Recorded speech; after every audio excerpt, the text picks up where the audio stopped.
So now I'm moving, as I said, to my esteemed colleague, Pawel, who will be doing a presentation on a topic that he knows about and I know nothing. So Pawel, please take a stage. Thank you. Yeah, thank you very much, Justin, again. Now I'd like to, actually I will have two presentations at once. The first one, which will be very short, and the second one that will be a bit longer, okay? So,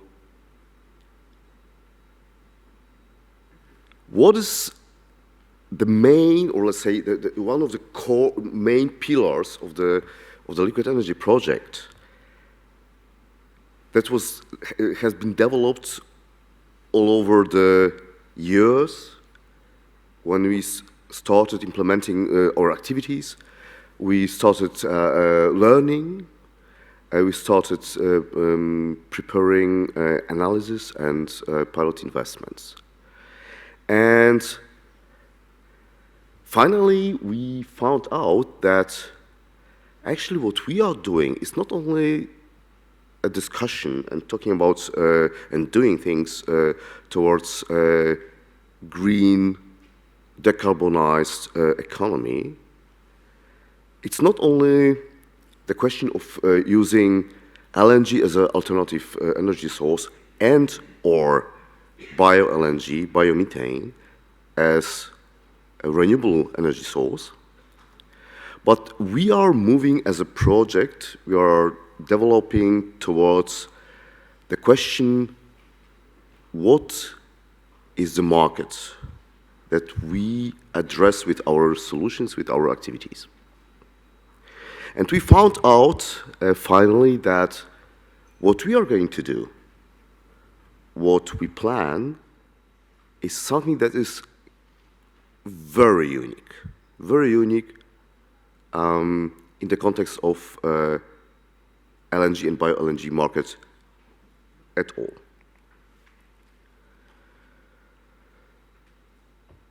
Three slides, actually, for the first presentation. Some facts and figures, and maybe something that could make you aware where we are, not only as a project, but also as Pomeranian region, as Poland, as European Union, and also as a world. If you look at this graph, you can see the outlook of the LNG trade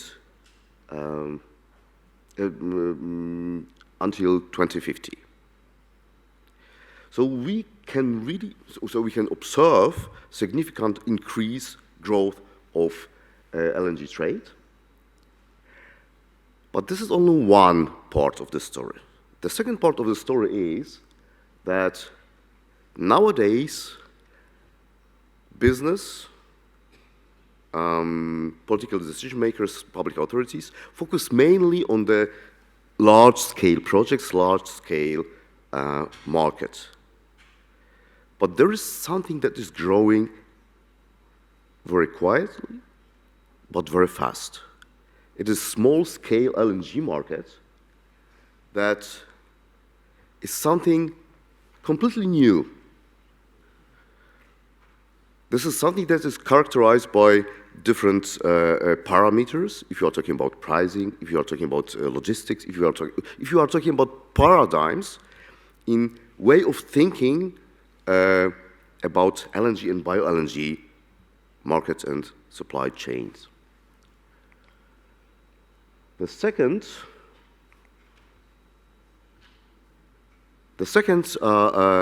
message from this slide confirms, actually, both of them are coming from different reports.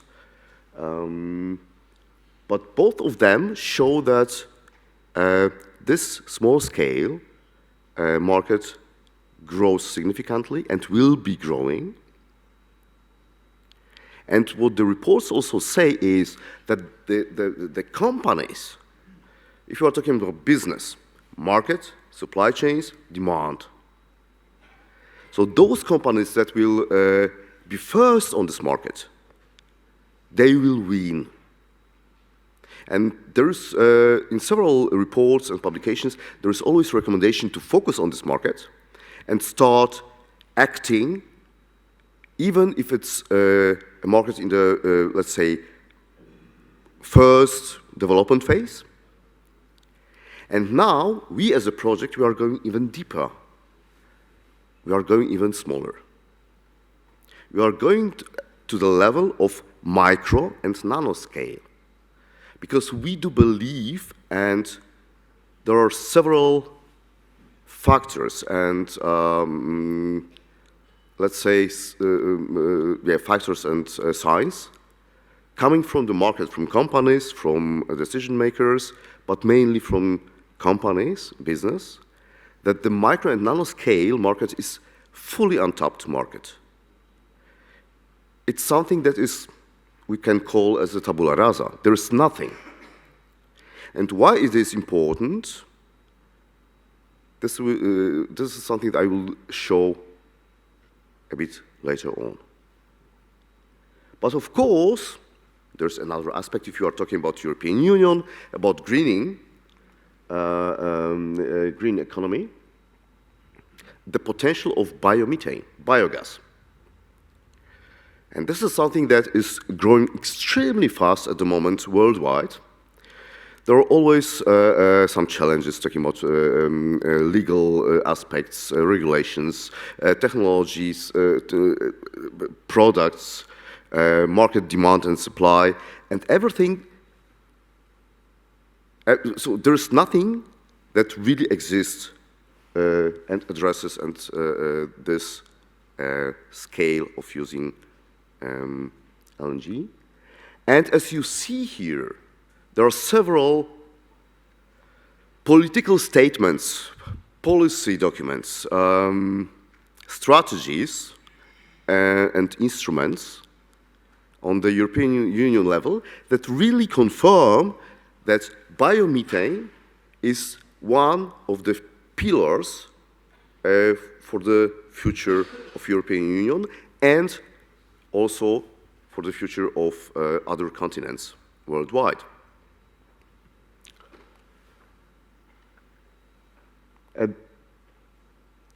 Why?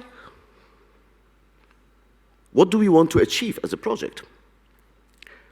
Of course, there's a saying that if you've got a vision, you should go to the doctor, medical doctor. But still, if there is no vision, there is no development. That's why we as a project partners, we do truly, deeply believe that there are some main elements that play a pivotal and crucial role in our work until now and also in the future after project's end. The first one is the change of paradigm unlocked by new technical solutions addressing a new micro-scale market. Why is it so important? Because so far, until now, there was no dedicated technology to this micro and nanoscale market. We've been presenting, we were presented at the Gastech in Milan last year as a project. This is the worldwide largest exhibition focused on LNG, bio-LNG, hydrogen. And for me personally, it was a huge surprise what we heard from the market players, from big players, global players.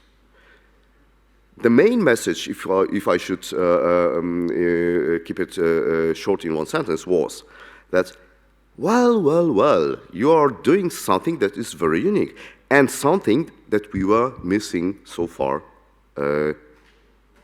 in our marketing and market strategy. Because we observed that there is a potential market, there were potential customers approaching us and asking if we could deliver a very, very little amount, very little quantity of LNG or bio-LNG.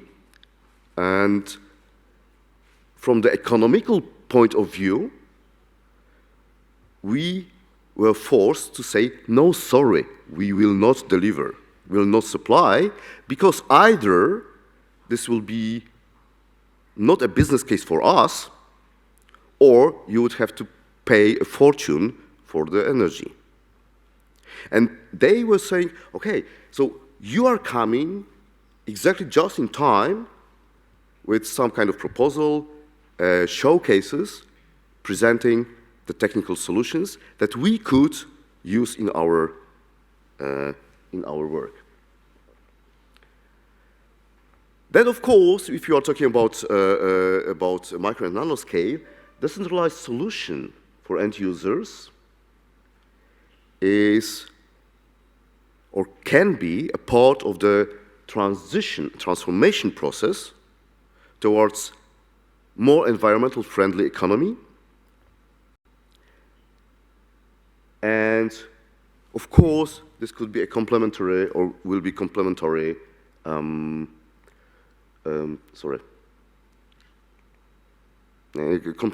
complementary element to the existing market niches. And last but not least, if you are talking about hydrogen, if you are talking about bio-LNG, because of course LNG is a fossil fuel still. It's still better than coal, it's still better than diesel, but it's still fossil fuel. So, as Justin mentioned before, in the very beginning, LNG as a fuel is some kind of transformation fuel, but on the other hand, bio-LNG or synthetic methane can be fuels of the future because there are plenty of scientists working on upscaling and let's say commercializing the process of production of synthetic methane. And this is the first part of my presentation. Have you got questions at this point? If not, I would move to the second part. And now I'd like to talk to you, or with you, and show some basic, but sometimes extremely important facts and figures. And also, please take this part of presentation as some kind of the impulse for the discussion and for reflection.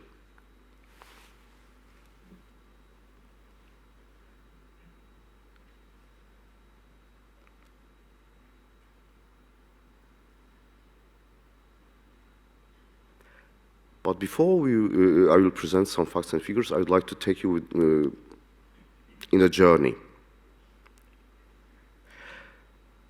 Short journey, but I suppose quite interesting one. Imagine that we all, as we are sitting here, we simply wake up every morning,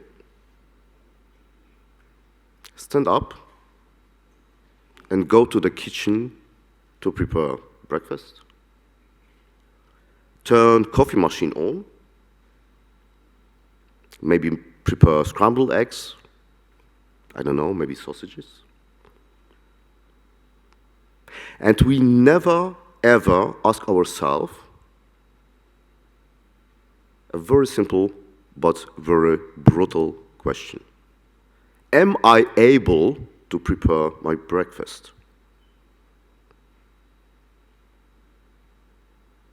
We never think about this kind of question. But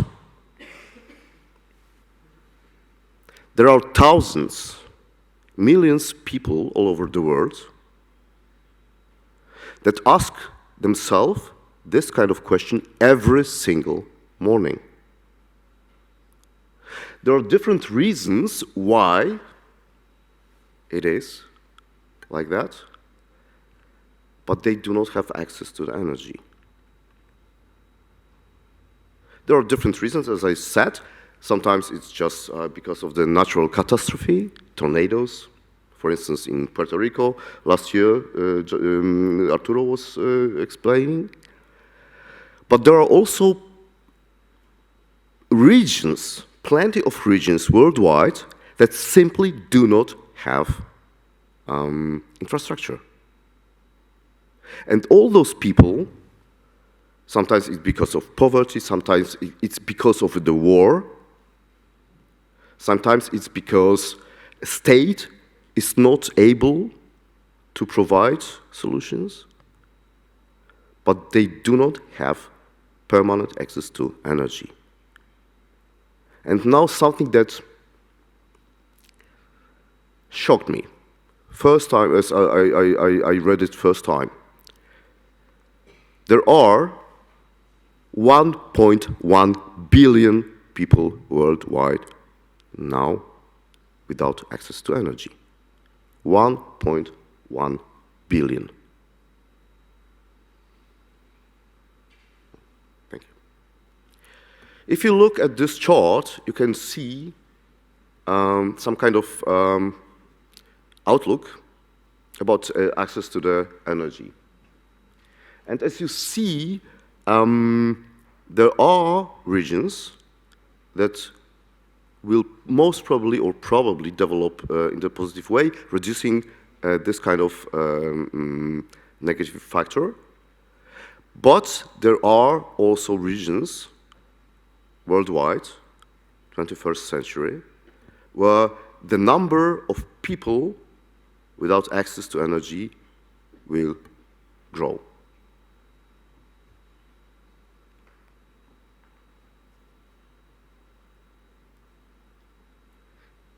And this is the list of countries that have or that face this kind of challenge. And then there's a question, of course, why it is like that. As you see, they are all developing countries or countries where this kind of lack of gaps in the infrastructure simply exist for ages.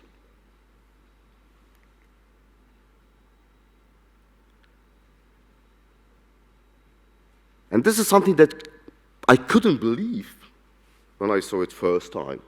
But if you are talking about electricity access in percent, so this means the number of people having access to electricity. Looks like that. For me, it was a real shock. Because me personally, from the perspective of European, asking myself, should I use gas? Should I use wind? Should I use photovoltaic? Wow, this is the problem that I'm let's say, I'm dealing with. But there are parts of the world that really require a strong cooperation to combat this kind of problems. So the top 20 least electrified countries in the world are located in Africa.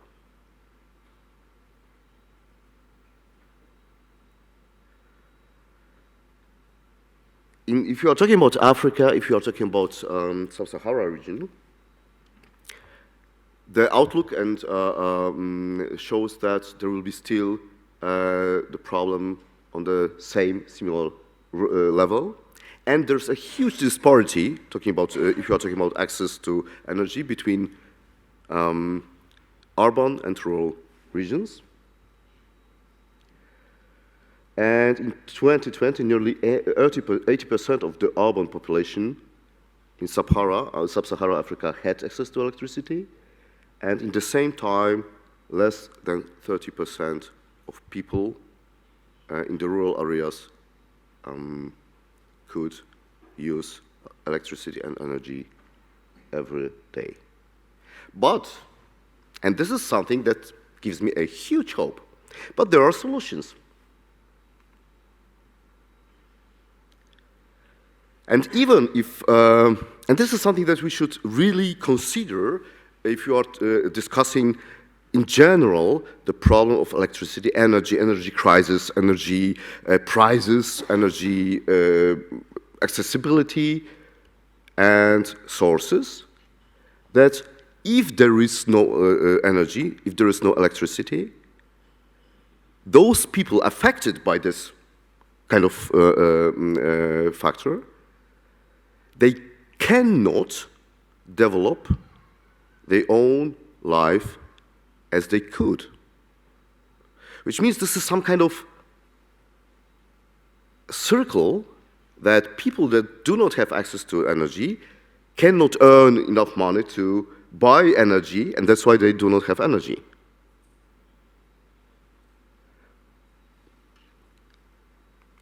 So,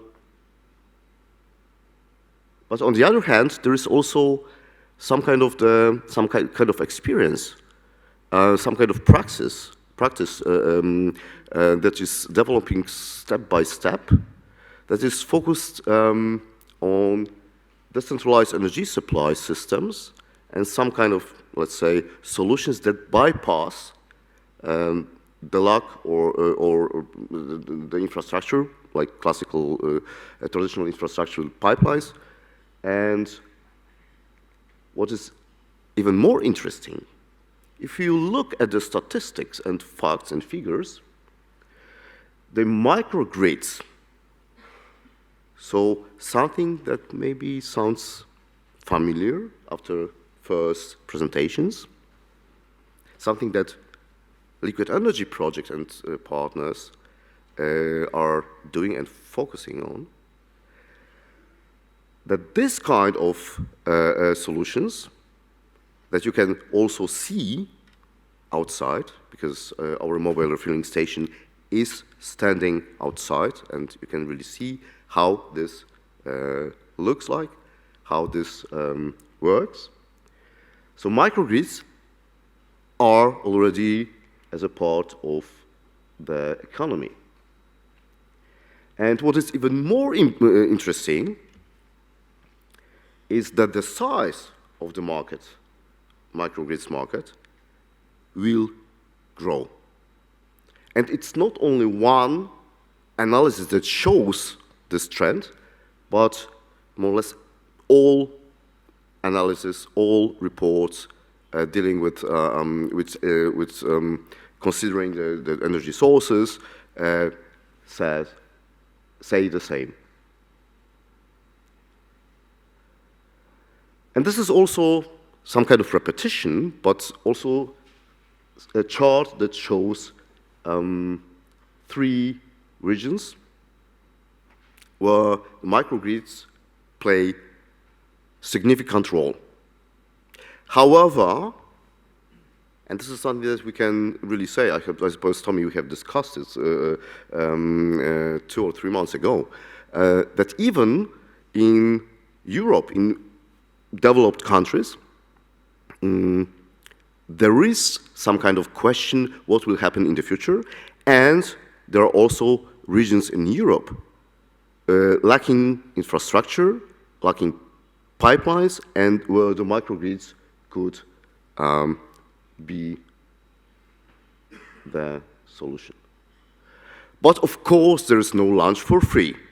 There are always challenges. So,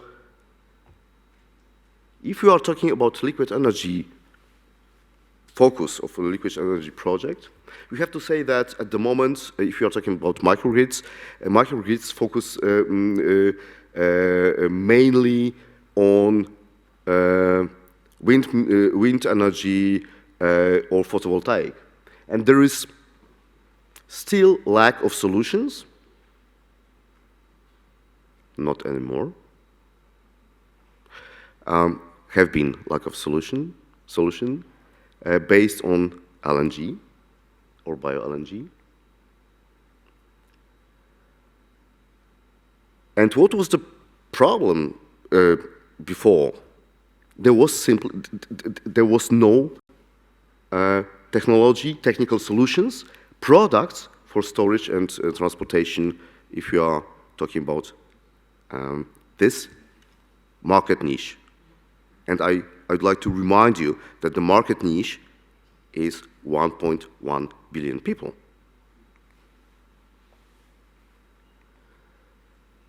And now, at this point, Liquid Energy Project and project partners are coming here and propose one possible solution. So as you see on the left side of the slide, this is some kind of distribution scheme for the micro and nanoscale market. And you can see on the left side the central point, central station with bio-LNG and LNG. It doesn't matter. And then on the right side, it's actually in the middle of the slide, end users. And there's something in between. And something in between is called mobile micro refueling station. That is one of the pilot investment to test and show one of the pilot investment of the Liquid Energy Project. So yes, we could or we can contribute to the change. Also, projects financed by European Union can really contribute to the real change. So on the right side, you've got two elements. The one is micro mobile refueling station, using vehicle of the total permissible weight of 2.5 tons, acting either as a milkman to exchange bulks, empty towards full, and or the mobile refueling station with a refueling skid to refuel external objects. But of course, we are showing the technology. We are very proud of our mobile refueling station. We are very proud of our pilot investments. In general, we are very proud. But we shouldn't forget, and this is something that we didn't forget as a project, that people do not need gas station. People do not need vehicle. People do not need a generator. People do not need fuel. But people need energy. And this is something that we also included into the project roadmap and plan, which means microgrid, grid-off solution for decentralized energy supply system. And this is a solution that you will be able to see in the coming 2 weeks. And as I just mentioned, on the right side you can see the short information about our mobile refueling station, with 2 pictures from the first presentation premiere of this pilot investment that took place last November, I suppose. And on the right side, you can see still a picture as a concept, drawing, technical drawing, still not as a real, let's say, implemented pilot investment. This will be posted most probably on our LinkedIn next or in 2 weeks' time. Is a decentralized energy supply system that is mobile because it's installed within a shipping container with everything that is needed to supply energy. But of course, what we have learned from the discussion, from our 3 years journey and working together, there must be a joint interest and joint effort. If you are talking about combating gaps and reducing lack of energy access, different parties from different regions, from different countries, have to work together to accelerate the process of the let's say, reduction of this problem. With this slide, I'm at the end of my presentation. I hoped this some kind of traveling across the world could or can give you some kind of feeling that there is something to reflect and also something that we should worry and care about. So thank you very much.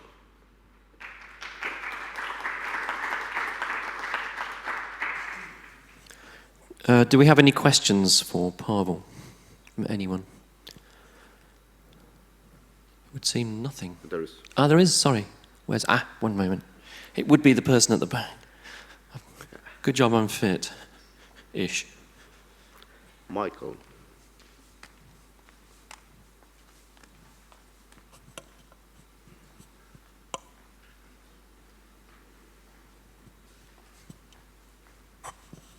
Good morning. Good morning. Yeah. I just have some questions around the mobile systems for distributing. Yes. And the potential implications of that, especially in developing economies.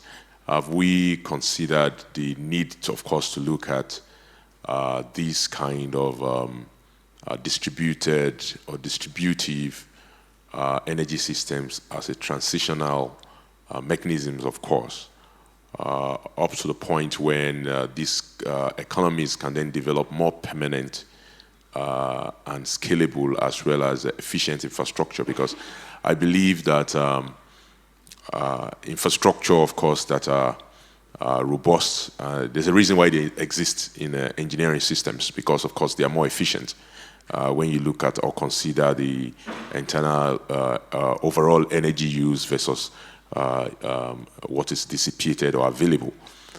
So the challenge oftentimes is that if we build an entire market around continuous or everlasting use of these kind of systems that are less efficient over the long run, then there's less incentive for entry of more permanent investment.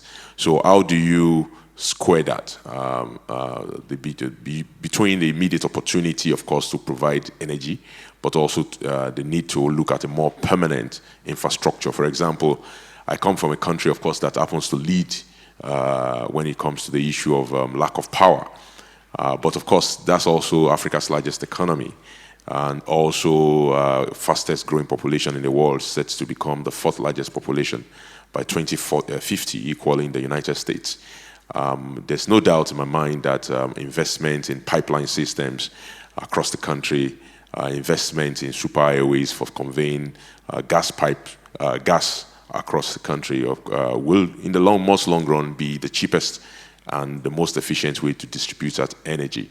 But of course, I understand the impetus of now and the need to actually have that energy distributed now to jumpstart the economies that are being deprived of energy access. So, again, squaring the need of now and the long-term efficiency of larger energy or more permanent energy systems. How do you ensure that we do not lose the efficiency of more permanent infrastructure? Mm-hmm. Michael, thank you very much. I'm pretty sure that you will explain much more. You're expert in this issue, but I do really believe, and this is also something that market is also sending to us as a message. Yeah. That that there is, in the end of the day, there will be a patchwork of different solutions. And talking about economy, talking about feasibility, talking about time frame, there will be still a very dynamic process, and in the end of the day, the markets players, global players, saying that, well, actually, there is this or the other solution. So, and it's not only my opinion. I'm just more or less transferring this answer to you from companies supplying LNG, and they say that yes, this is indeed something that could bypass and or back up the pipeline system, because of Michael, you're absolutely right. If you have infrastructure, this is the cheapest and most sustainable solution. But if you take into consideration, for instance, Puerto Rico, last time Arturo from Crowley was explaining this, very well developed place, island, with pipelines, 3.4, I suppose, million citizens. There are pipelines, there is infrastructure, but there are also tornadoes, as an example. And after every and each tornado, there are gaps in the access to electricity. And that is, in this case, and I'm pretty sure that this will be case by case, different situation, even without one country. Yeah? So there will be different solution, different option that will be the most optimal option for now and for the future. So I know that maybe I didn't answer directly your question, but you know as good, better than I know that in case of, and this is something, there's a question how to start, where to start. The whole process, the long way to go, and what should be set in place, what can be moved, what could be in the future exchanged by something or some other solution. And I can give you even not. I would give you even an example from European Union. 10 years ago, there was, or let's say 20 years ago, I suppose, there was the wave of LNG. But now there is a wave of bio-LNG, and Europe is preparing for the future for hydrogen. So there is the only constant aspect I see is the permanent change. Sorry. Yeah, thank you. Any more questions? No. Okay. So Okay, thank you, very much. Pawel. Thank you very much.